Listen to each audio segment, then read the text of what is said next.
Audition பற்றி சொன்னார். எல்லாருக்கும் ஆடிஷன் பண்ணாங்க, சுஹாசினிக்கு ஆடிஷன் பண்ணல அப்படின்னு சொல்லிட்டு.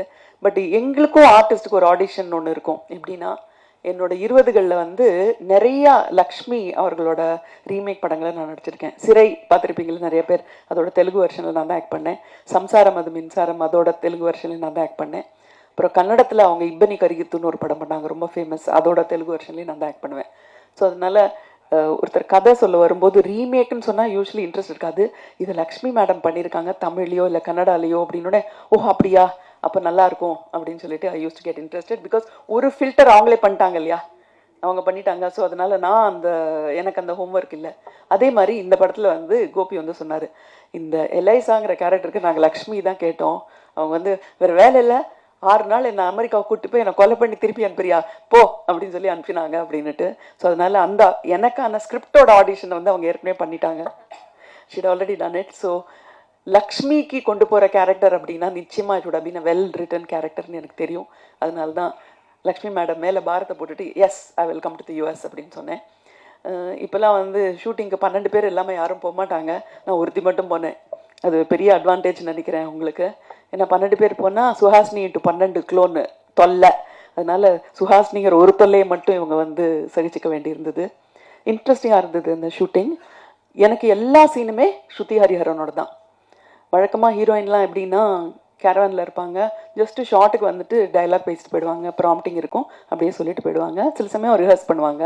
பட் ஸ்ருதி ஹரிஹரன் வந்து கீழே தரையில் உட்காந்து என்கிட்ட, மேம் நம்ம ரிஹர்ஸ் பண்ணலாம்னு போட்டு அரிச்சு பிடுங்கி, அம்மா இது தமிழ்மா, எனக்கு ஒன்றும் ரிஹர்சல் தேவையில்லை, டேக்கு போயிடுறேன். நான் இல்லை எனக்கு வேணும்னு சொல்லி இன்ட்ரெஸ்டிங்காக இருந்தது. ஒரு பிளேயில் ஆக்ட் பண்ணுற மாதிரி டைலாக்லாம் படித்து எல்லாம் இன்ட்ரெஸ்டிங்காக இருந்தது. ஸோ சங்கருக்கு வந்து கிருஷ்ணசங்கருக்கு நாங்கள் வந்து ஒரு பிரச்சனையே கொடுக்கல. ஏன்னா ஷார்ட் ரெடினோடனே நாங்கள் ஏற்கனவே ரெடியாக இருப்போம். So it was a unique experience. சின்ன ரோல் தான் என்னோடது.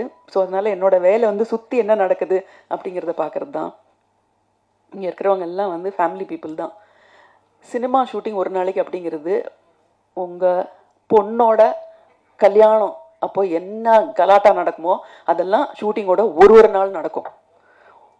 சும்மா விளையாட்டுக்கு சொல்ல, எங்கள் வீட்டிலலாம் கல்யாணம்னா எல்லாரும் பயப்படுவாங்க, நான் மட்டும் ஜாலியாக இருப்பேன். ஏன்னா எங்களுக்கு தினம் கல்யாணம் தான் சினிமாவில். உங்கள் கல்யாணத்துக்கு 2000 பேர் தான் வருவாங்க, எங்கள் கல்யாணத்துக்கு 5000 பேர் வருவாங்க அப்படின்னு சொல்லிட்டு இருப்பேன். ஸோ கிட்டத்தட்ட ஒரு கல்யாணத்தோட கலாட்டா எல்லாமே ஷூட்டிங்கில் இருக்கும். அதை சின்ன யூனிட் எடுத்துகிட்டு போயிட்டு ரொம்ப பிரமாதமாக சமாளித்த கோபிக்கும் ராஜிக்கும் என்னுடைய வாழ்த்துக்கள், கங்க்ராச்சுலேஷன்ஸ். என்னென்னமோ பிரச்சனை எல்லாம் வரும். ஃபார் எக்ஸாம்பிள், அந்த வேனோட டிரைவர் வந்து previous day we taken him to an Indian restaurant. அங்கே சாப்பிட்டுட்டு சாவி அந்த இந்தியன் ரெஸ்டாரண்ட்டில் வச்சுட்டு இவர் வந்து வீட்டில் வந்து தூங்கிட்டார் ரூமில் வந்து. காலையில் நாங்கள்லாம் வந்திருக்கோம், ஃபேன் இருக்குது, சாவி இல்லை.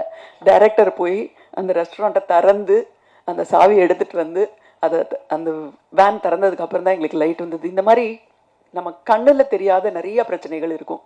அப்புறம் நாங்கள்லாம் பூமர்ஸ்ன்னு சொல்லுவாங்க. எல்லாருமே என்னை பார்த்த உடனே, நான் ஸ்கூலில் படிக்கும்போது நீங்கள் வந்து ஒரு 30-40 வயசு இருக்கும், அந்த படத்தை பார்த்தேன் அப்படின்னு தான் சொல்லுவாங்க எல்லாருமே.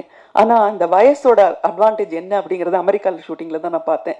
ஏன்னா நான் ஃபார் எக்ஸாம்பிள், நம்ம music director Aditya Rao, his parents வந்து ஒரு நாளைக்கு சாப்பாடு பண்ணி எங்கள் எல்லாருக்கும் லஞ்ச் கொண்டு வந்தாங்க. எதுக்காக கொண்டு வந்தாங்க? அந்த யூனிட்டில் இருக்கிற எல்லாரையும் பிடிக்கும்னா இருக்கலாம், சுஹாசினி படத்தை எங்கேயோ பார்த்துருக்காங்க அவங்களோட சின்ன வயசில். அதனால அந்த சாப்பாட்டில் இன்னும் கொஞ்சம் நெய், இன்னும் கொஞ்சம் கேஷ்யூ நட்ஸ்லாம் எக்ஸ்ட்ரா போட்டாங்க. அப்போ தான் என்னோட வயசோட அட்வான்டேஜ் என்ன அப்படிங்கிறது தெரிஞ்சது. Wonderful it was.